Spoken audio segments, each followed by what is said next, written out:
and bodybuilding is number one. Everything gets dropped. You know, if I will lose a month's. I will give up anything for bodybuilding. You know, that comes first. But I also think that is like a big selling point in what people enjoy from me, because they'll watch me sacrifice everything for doing what I need to do.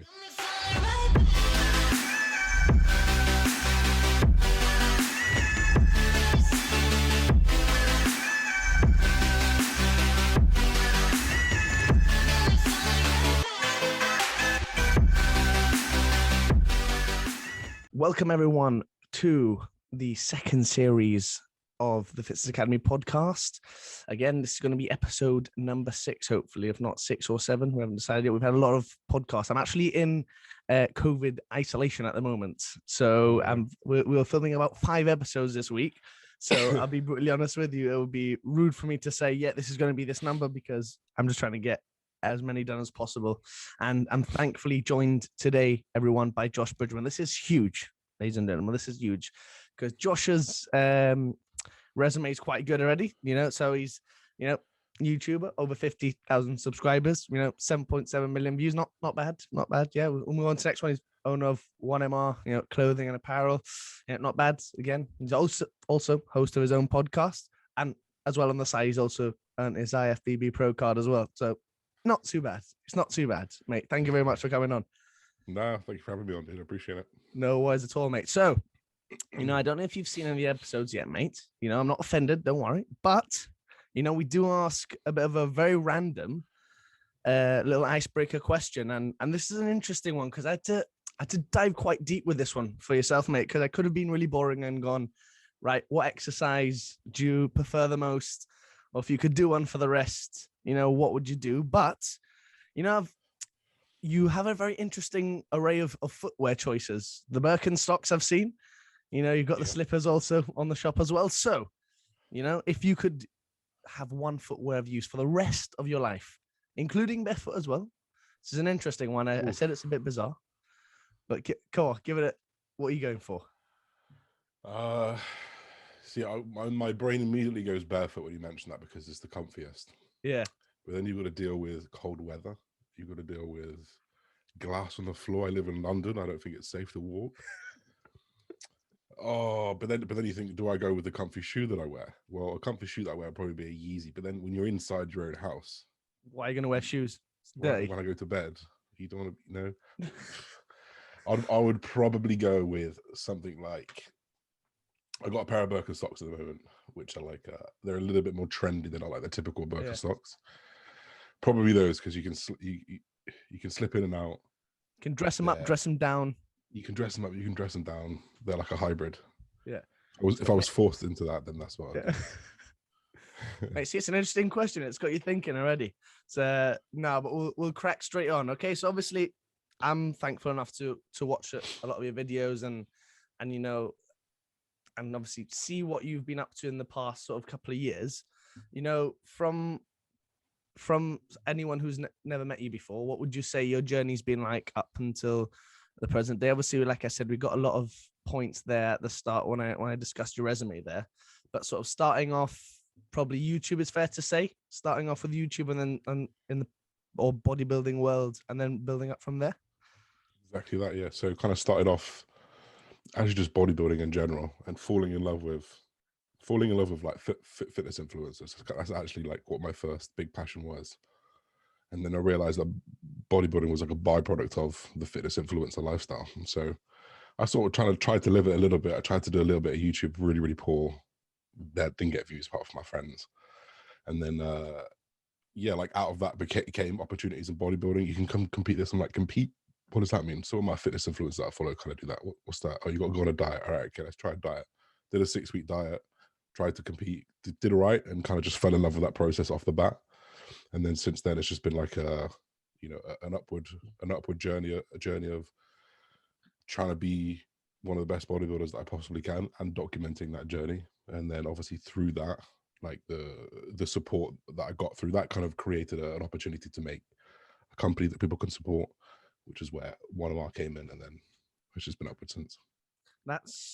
That's a great place to start, because obviously starting with a bodybuilding journey, I've got my show notes here, which is important. And I think it's so important to discuss, because I think to the outside world, everyone probably thinks, oh, professional bodybuilding card or being a professional bodybuilder is just obviously getting in the revenue from sponsors or whatever. But as obviously like myself and yourself know, and a lot of people, but some people don't actually know the process of doing that. So obviously, if I'm not mistaken, it's regional contest in the weight class you need to win.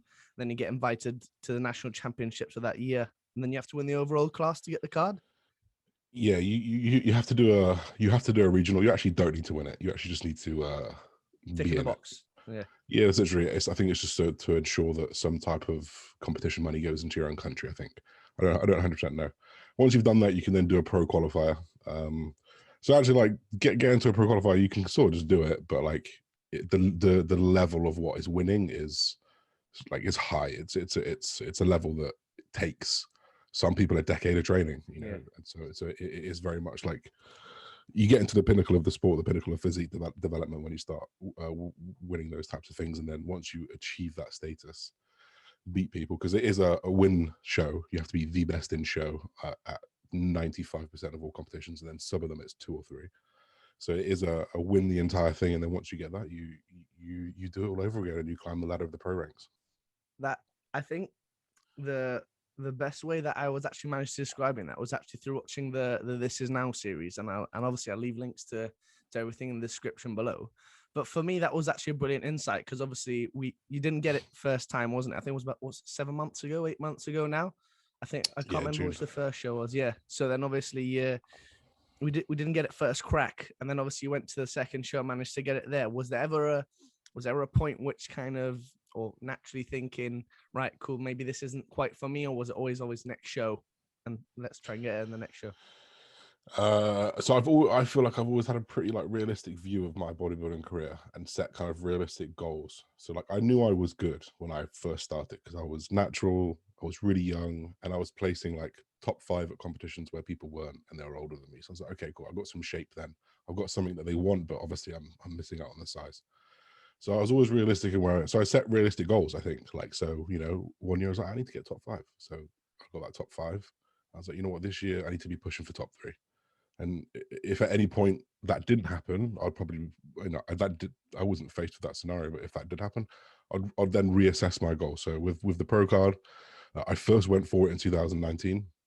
That was like that was kind of when I made the decision to, I'm sure your listeners don't know, but I use anabolic steroids. So my decision to use anabolic steroids was to achieve that goal of being a pro. So that first run, actually, I said, you know what, it might happen, but it's probably not going to happen. But just like when I was natural and I was young and I was up there, I should be not blown away. I should be like, yeah, he's good, but he needs like some difference. And that's what happened. You know, I came kind of like, you know, just behind the people who were getting the pro cards, and rightly so. And I needed to go away and reassess. So when I came back in 2021, sorry, I was like, this is it. Like, it has to happen this year because of where I was at, because of where I want to go. This has to happen this year. So, you know, let's have at it. So at no point was I really entertaining the thoughts of it not happening. And especially when I started to compete, I could tell. Yeah. Did you have to kind of almost rein it in, or did anyone sort of in your inner circle kind of rein it in and be realistic and say maybe you're putting too much pressure on yourself at that point? Do you reckon? I don't really think I talked about the pressure so much with the people who had the decisions to make. I think that was something that I internalized quite a lot of myself. So no, like the goal was set. Like my coach was, he was like, you're going to win this, you're going to win that, and you're going to be a pro within 2 or 3 shows. Simple And that. that was the goal from day one. And if it didn't happen, then we might have been having a different conversation right now. But yeah, the focus was strong, and there was a lot of pressure for sure. But you know, sometimes it's you got to go through that pressure to. It almost plays in your advantage sometimes, I suppose, because then obviously, like, if we talk about the sport of bodybuilding, we talk about bodybuilding as a whole, I think we argue to a certain extent that it's a little bit probably more 24/7 realistic to another sport where, you know, especially if looking at sort of maybe going into prep a little bit more, because I think you can break it down into sort of prep and maybe sort of bulking season or off season. Don't we like to say off season, but it is obviously in a words that it's sort of off season the way you're not competing. So it does take a lot of managing. So within that pressure, whenever you sort of get maybe a craving for a certain food, does it sort of play in your mind, right, cool, now I need to do this to get to this stage? Yeah, like if I just know that not like, because of course, like I'll have like self-doubt, I'll have moments of time where I'm like, I really just don't want to do this cardio, I really just don't want to eat this meal again, I want something different. When those moments happen, I think because I've been doing the process so long, you just know that when you stand on that still, for me personally, this is how it goes for me, not for everyone, but when I stand on that stage and I achieve what I achieve, knowing that I did not make one slip up in 4 or 5 months, like that is the achievement. Going through that suffering makes that achievement feel so much better. So for me personally, when I'm in those moments, it's just like you don't think anything other than, well, that's it then. Like, I'm hungry. Okay, cool. Like, that's it. Next doesn't matter. Yeah. It literally does not. It literally, you just phase it out after so much practice as well. Don't get me wrong. Like, when I first started, I'll just try and work in as many different, like I'm craving ice cream. I'd try to get ice cream into my calories and I'd waste like 600-700 calories and having some ice cream and stuff. But I just know that does not get me to the goal any quicker. It's a very militant way to think about it. Like, I think of it like, if I can be at 100%, I'm going to be at 100%. I don't do 98, 99 type of thing. That's brilliant. That's brilliant. I think for the listener as well, it's I think there's always almost two ways about it. And I think it depends on the person by person basis. You know, a lot of people possibly need a few more sort of maybe external cues or external motivation from that perspective, whereas a lot of people it's within themselves and they can do it personally, which I think is quite cool to admire from you.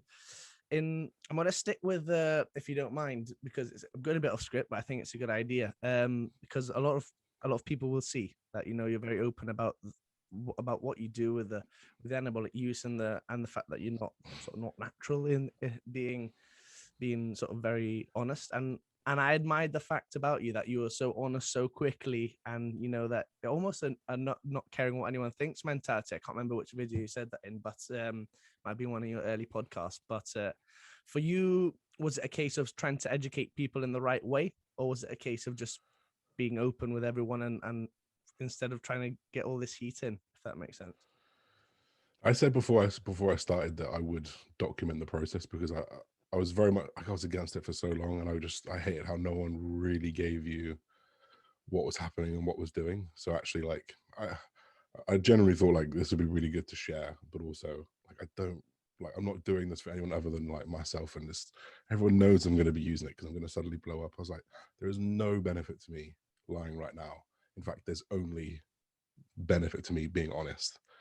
And I realized not many people have done it before, so it was a selling point, not gonna lie. Like, it helps YouTube, it helps stuff like that. But also, like, I just wanted to be like a representative of like real bodybuilding. I'm taking you through like an honest journey and trying to be as transparent as possible so people know what they're getting themselves in for. That's why I think it's interesting you say that, because I can't remember, it was a documentary on the BBC or something I saw a couple of years ago, and it was trying to this bloke obviously defending the use of anabolic steroids, which, you know, it's a personal choice. At the end of the day, I don't think anyone should sort of critique or sort of promote it in any way based on what their opinion is only. At the end of the day, you know, no one's really going to care, you know, who does and who doesn't. At the end of the day, I think it's amazing that you've come out and said it yourself. And like I said, I'm going to repeat myself again, but it was for me the way that you kind of said it so openly to kind of make it a safe way of doing things. You know, I think if someone's going to do something and if someone's going to go to the extent which you have, and bear in mind, they might have the same goals as you, which is completely fair. You know, or they may do it for a lifestyle choice, whichever way is best for them. At least you're doing it in a safe manner and you're being honest, rather than them trying to look on the internet, going on a dodgy website and trying to find out that way, which I think is incredibly respectful in that respect. And I think there's one video that you made, it would say, I'm no longer natural. And I think it's really good, because I think obviously you weren't sort of saying exactly what sort of dose you're on or anything, but I think it went into a lot of detail where people can learn and sort of understand why you've done it as well. Because I think stereotypically a lot of people are just right, he's doing it, you know, I'm not going to associate with him or whatever. I think it's good because everyone heard why you're doing it. And it wasn't just, oh yeah, I'm doing a show, I'm going to do it. It was amazing to see, right, I've done it for a certain amount of years, natural, right, let's try it at the end of the day, I suppose. Yeah, for sure. I mean, that was definitely like a goal of mine, was to, like, I wanted to do it properly, because I know a lot of people do it irresponsibly. Yeah. And it is still a great area, because no matter whether I like it or not, people are going to see me now and be like, I want to do what Josh did, and they can go follow it, So I don't ever want to be seen encouraging it, really, because it's going to take years off your life, and it has to be your decision. I appreciate you coming out onto my channels and different people's channels to get that information, but which is why I still give it out. But it's important to know that there is actually I don't want to say safe, because it's not safe. It's not safe at any point. I've had issues the whole time. I'm going to continue to have issues the whole time, and I'm taking years off my life. But it's a safer use model. Like, there are more methodical, more logical, scientific ways that make a lot more sense than what people have been told over the last 20 to 30 years. And it's that 20 to 30 years of stupid abuse that's killing bodybuilders. And I think that, especially as 95% of everyone who ever tries to be the best bodybuilder ever is never going to even get anywhere near the top. The least we could all do is do it safer, rather than just like, throwing the kitchen sink at the bed and then getting nowhere again, because you're not good enough. And then you look back and you think, fuck, should I really push like that much gear into me when I was that age? When you've got there and you realize you didn't make it, like, no. Or you could get there and be like, you know what, like, I did do it as safe as possible. It's still not safe, still hurt myself, but yeah. And you can get the same result. That's the key there. Like, that same 20 years of use, if you did one in the safer use model, you will be quote unquote healthier. Well, like you said straight away, whether regardless of result, possibly, at the start when you make that decision, doing it in a safer way, or possibly, like you said, going to sort of these gray areas, or the unsafe way of doing it is what costs people at the end of the day. And like you said, I think it's amazing how you just said there, obviously almost regardless of result, you did it in the safest way possible. And I think that's pretty impressive to hear, based on someone, because excluding the fact that you're obviously not in a disrespectful way, but that you've got your IFBB pro card now, discarding that, if you didn't have that, would you still say, right, cool, yeah, I've done it in the safest way possible, and be happy with that? Like, for example, if you were never ever to achieve it, would you be happy with that? I wouldn't be, no, definitely not. Me personally, no. All right. No, like, I do this to win. Like, if I didn't achieve it, I'd feel like a failure, and I would have to go fucking find something else that I need to go exceed at. But that's my life. I've been like that since I was a kid. Like, I need to, like, part of taking steroids was to be the best that I possibly could. And if I tried to be the best and I didn't do it, I'd still be pissed off. But I'd be more pissed off if I had been reckless with my drugs, for example. But like, take someone else. Like, yeah. That goes on to my next little point there, and I've skipped a couple on purpose, because I think you've taken reins of it, which is brilliant, and I love that. I think it's good to have all these points, but I like to let it run, like I mentioned to you. If, like you said, is there really that kind of two people where, like you said, right, no, I want to win and do it that way and regret it, or is there another side where, right, it takes a certain someone to almost go through just prep and then be happy that they've done it in that safest way as possible? Do you reckon there is that kind of like two-person sort of mentality, or one or the other?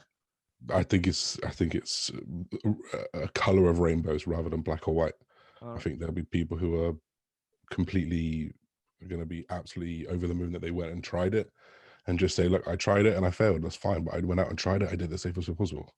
Some people who's really competitive, they're going to say, well, I wanted to win and I didn't, so that's shit. Like, there's going to be so many different mentalities of it. So I don't want people to sit here and think like, oh, I must be this like hardcore guy and try to win everything. And right now, that's just me. Like, that's just what I want to do. Like, I need to win. I want to win. That's inbred in me. So yeah, there's so many different variations of that. So many different variations.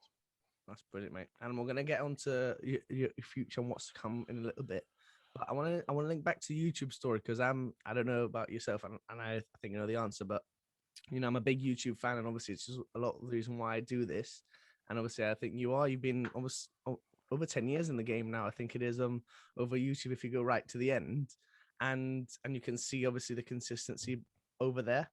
And think that this is now series was sort of over something like 42 videos.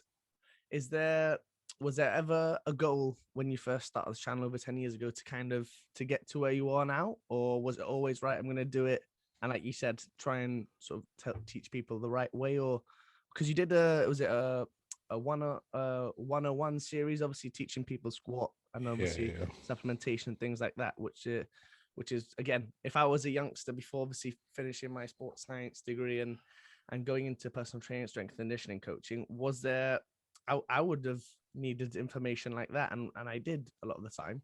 So it's glad that you've done that. Was that always a goal, just to try and educate people a bit more? That was definitely like a big part of the goal, because it was the stuff that I wish was available when I was watching YouTube.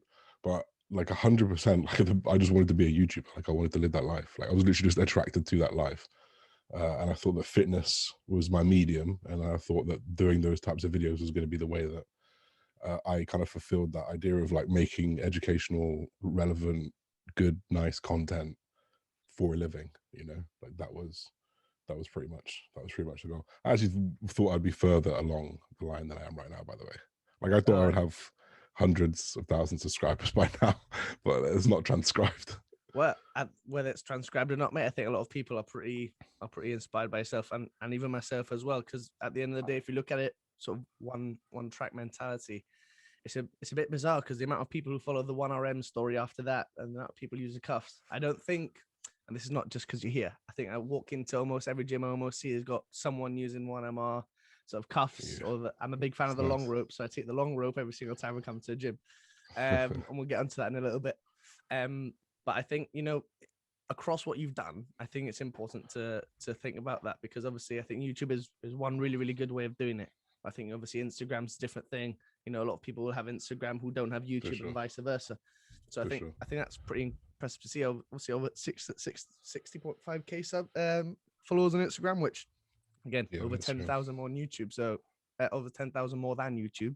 So that's another 10k, mate. So at the end of the day, I think it's definitely something to be proud of, mate. And linking into the 1MR sort of company, if you like, because obviously it's not just apparel that you do. And I think I wrote down an interesting quote here, because I think it's quite admirable that, when you spoke about, I can't remember the exact video, you spoke about sort of how influential Gymshark has been, or how you talk about Gymshark and the way that they are. Was there, when you were thinking about 1MR, you know, exactly, start with the cuffs, if I'm not mistaken, and then progress from there? Was it a case of, right, this isn't working for me, I want to create my own, sort of similar to how Ben Francis and Lewis Morgan did it? Sort of, obviously the clothes weren't fitting, then they wanted to do it right. Was it almost that mentality, or? It was a case of, I've got an audience, I need to coin that audience and create, like, because that was what people did, right? Guzman made Alphalete, Myogus made Sonic Aesthetics, like all these people, they made their own brands, and that's like the thing to do, right? And people make great money, and people get to wear your merch, and everyone win-win. So that, I just knew that I needed to make a thing. I didn't necessarily know what that thing was. So that's where I just coined 1MR, because it was something that we just used in university for a long time when we had rubbish times. We're like, come on, it's just one more reps, all it is. So that's how we coined it. And I just literally was just like, right, what's first? All right, I'll just make some hoodies and just put 1MR in it. Like, that's it. That's because then they can support it. And it became a bit of a thing. People were hashtagging up 1MR. So I was like, let's see how many people want it. Buy like 40 hoodies, you know, sell them, and then that was it. It was like a couple more hoodies, and then I literally just came, like, I started learning about biomechanics and different way the body moves, and different apparatus that everyone in the industry now uses, like bands, carabiners, daisy chains, ropes, using 2 ropes at once, using cuffs, using different types of cuffs for this and that. Like, I saw all that stuff, and I realized that everyone would sporadically buy it. They'd go on Amazon for here, they'd go on this climbing company for this and this and this, and I thought, why have none of these guys who've taught me about it just made something that's way better than all of the stuff? Because none of these pieces of equipment were designed for what we were using them for. They were just things that we had like put all together and worked out how to do it.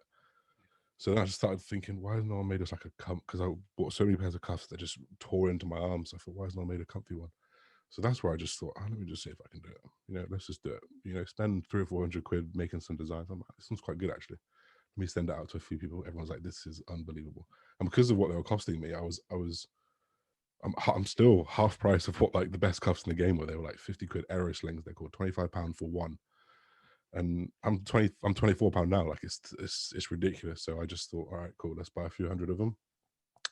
Sell them. They start catching on. And then now every coach, everyone in the game just like wants to support the brand because they're the best. They're literally the best ones because they're designed for it. And then I thought, right, what's the next thing? What's the next? Because it's ingenious. It's like the same thing that's been done, but a little bit better. Well, everyone just uses 2 ropes, and if you're in a small gym and they've only got 3 ropes, well, there's only 1 left. And why hasn't I made a long rope? Surely that's so easy because it's just going to come from 1 long rope. So I did it, like, and it's just easy. Like it's it's done. So there's lots of little things like that, and I think now that I've kind of started it, I don't think many people are going to. There's more reason for people not to do that kind of thing. So they're not going to go, oh, I'm going to do cuffs and carabiners because no one's done it. They're going to go, oh no, one of does cuffs and carabiners. I don't need to do them. So I've kind of like put my foothold in that. It's like almost like a niche that kind of opened up for me. So we just right place, right time, right knowledge, right time, and then just made the most of it. That's you actually got you actually hit the nail on the head, spot on as to how I actually came about purchasing the long rope, actually, because the way I was learning, obviously we're learning through sort of obviously a couple of different people obviously speak about the biomechanics of the movement and then discussing obviously a little bit more range in the shoulder with a longer rope. And then obviously you came and you announced obviously the long rope. So then I bought it. And then that's obviously how that came about. So obviously it's exactly spot on how you've mentioned it. Was there ever a point where obviously I suppose there is a little bit of risk to a certain extent, but what was the risk reward ratio for you when you actually sort of started to see everyone discussing about how that this was the best cuff or this was the best long rope? Yeah.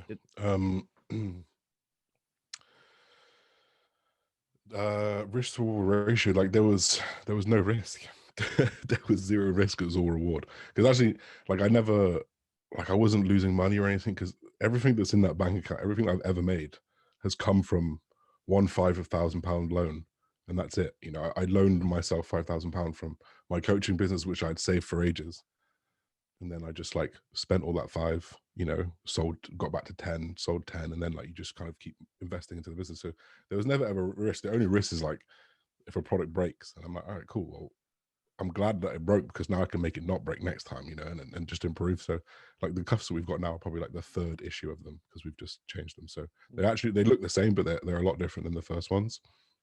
So for me, it never really seemed like a risk because I had the right people talking about it.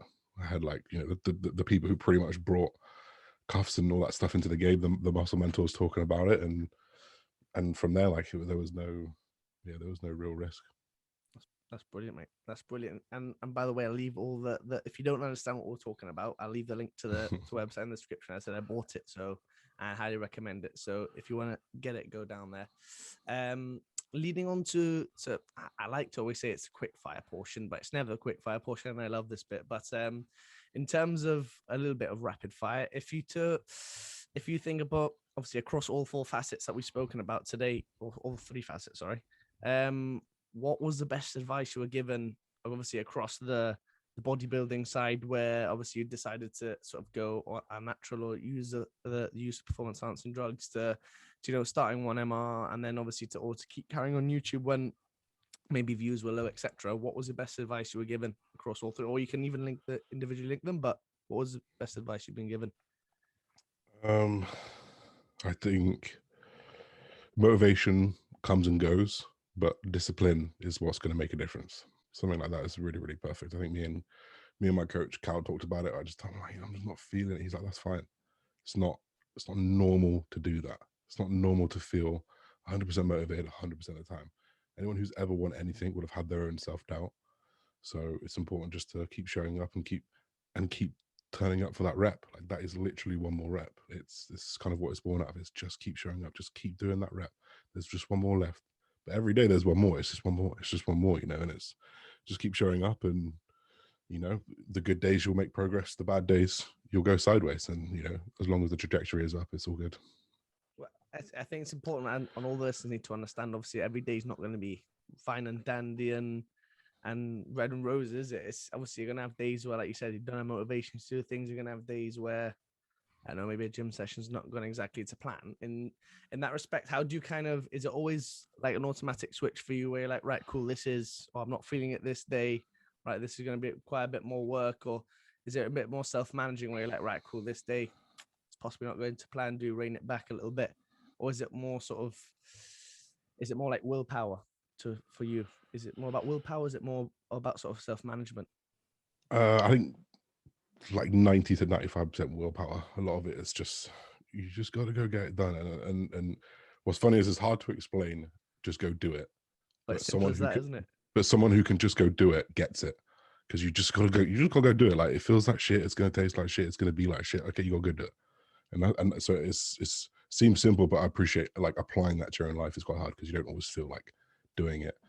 But like there's 100%, and I'm glad you said there's 100% case for.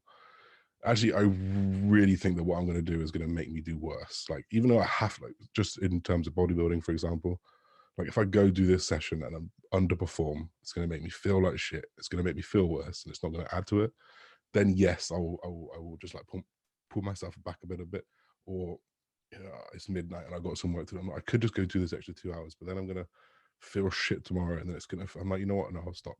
So there are times when you very much do need to address when to pull back, but I guarantee you it's not as much as you think it will be. There is a lot of just get it done. Simple as that, team. Simple as that.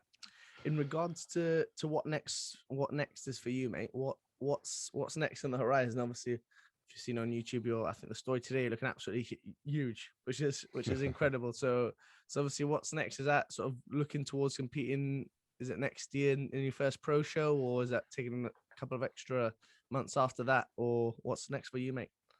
Yeah, it'll be this year that I compete. I'm going to compete in maybe end of July time. So this is like peak bulk right now. Then I'll start prepping it in a few months. So that's like competing is number one. That's the main focus this year. It's just trying to get that, trying to see where I stand, do what I can do, and try get myself to that Olympia. What's this is actually something I've literally just thought about. Is it all, and I'm finding this out now, and this is probably a bit more of a personal question than for the audience listening. But obviously, do you have to almost sort of stop thinking about one or two facets that you're doing at the moment? Like you said, maybe with YouTube, maybe with 1MR, and then maybe with your professional bodybuilding career. Do you ever have to sort of maybe put one on hold to be able to progress one of them? Or is it always almost like a balanced equation? Yeah. So what I do is I try and set things up so that there's never really a worry. So, for example, I knew that I was prepping this year, and I was handling a lot of 1MR on my own, which is fine when you're eating a lot of food and you're chilling out as much as not doing as much as when you're on a prep. But I knew that I needed systems in place to keep that functioning without me necessarily being there all the time. Because there's going to be days where I just can't do things like that to keep cognitive or be cognitively there enough. Like especially like the long days or international problems that we have to do in the middle of the night or anything. So I generally try and set things up the best that I possibly can to not fail. And if like I have a videographer, I have someone who edits all my stuff, I have all those things in place that I don't necessarily need to do two things. But yeah, if it comes to it, then bodybuilding is number one. Everything gets dropped. If I will lose a month's, I will give up anything for bodybuilding. That comes first. But I also think that is like a big selling point in what people enjoy from me, because they'll watch me sacrifice everything for doing what I need to do, and they'll see that rawness, that real motivation to do what I need to do. So I try and set up the best that I can. But yeah, I will drop things if need be. I'll do less YouTube videos, or I won't do my podcast that week, or something that I can drop that doesn't directly bring me income. That's what I'll do. Like you said, obviously hiring the videographer and then maybe bringing someone on board with 1RM to sort of handle that. Did it take you a while to almost accept that? Or was it almost a case of trying to manage it whilst the storm was coming in, and then sort of once you're out of the storm, being able to hire someone after that, and then saying, right, now we can focus on bodybuilding? It's definitely a different answer for both of them. For the YouTube, like I'm not like I didn't have the time to be editing 3 or 4 hours a day. I wasn't good enough at it. I wasn't good enough at filming myself. So actually outsourcing that kind of relieved a lot of pressure, and that was a really easy decision to make. In fact, it actually motivated me more because I contracted him to 3 videos a week. And before I was with him, I was doing 1, and if I had a busy week, it was the YouTube that got dropped. So actually employing Andy, my videographer, was the easiest decision to make because it kind of committed me to it. But with One of Mars, it's a little bit different because that's my baby. That's what I've grown. I mean, same with YouTube, but YouTube is more creative. But with I'd built that business, and being able to trust someone to talk to customers like I would talk to them, handle the process as quickly as I would do it. It's very, very hard to find someone that does that. In fact, it's probably impossible to find someone who cares about your business as much as your business. So yeah, that was definitely a little bit harder, but it's something that I think it's something that you got to be good at if you want to grow a big company. That's fun. That's brilliant, mate. And what we'll do is we'll finish their team. What we'll actually do is, I think the answer is going to be pretty similar, but I always like to end, and it may be a bit cliche, but best advice for someone who wants to sort of become the Josh Bridgman, whether that be in a bodybuilding, entrepreneurial sense, or sort of from a YouTuber perspective. What's your advice, mate? What's your advice? I think in terms of social media, YouTube, be yourself, because it is really, really hard to fake being someone else for a long time. And I've seen a lot of YouTubers who have maybe enhanced their personality. Don't get me wrong, people do that, but if you enhance your personality a little bit too much for social media and you kind of forget who you are, you forget, who you really are, I think you can lose your status really quickly. So, and at least if you're being yourself, you don't have that fake feeling of not feeling yourself. Perfect, mate. And team, thank you so much for listening to this episode, Josh. And by the way, I'm just going to tell you a quick rapid story. I was actually on my way to meet someone at a cafe, and obviously I had sent out this message to Josh to ask him, and I pulled out my phone, and I almost thought it was a fake account. I almost told myself to fuck off. I was like, no, fuck off. I put my phone back in my pocket and carried on walking to this cafe. Got to cafe and then looked, and it was actually yourself. So I was telling my girlfriend the other day, and it's just I almost shouted fuck off in the middle of the street because I didn't believe it. But no, it kind of just shows you what kind of person you are, mate. So just keep doing what you're doing, and we're all there behind you, mate. So thank you so much for coming on, and thank you very much for listening, everyone, team. And big thank you to Josh, and we'll see you in the next episode. Ladies and gentlemen, thank you very much for watching that episode of the Fitzness Academy podcast. That was absolutely unreal. I had to kind of pinch myself a couple of times to think that was actually possible. And Josh, if you're watching this, mate, thank you so much for your time. It just goes to show, influencers aren't or entrepreneurs, bodybuilders, people with big followings. They're human, but at the same time, they make time for audiences and opportunities for young channels like myself and young businesses like myself. So thank you so much, Josh. It's truly humbling to hear your story and your honesty, and it really, really, really appreciate it, and definitely will be for years to come.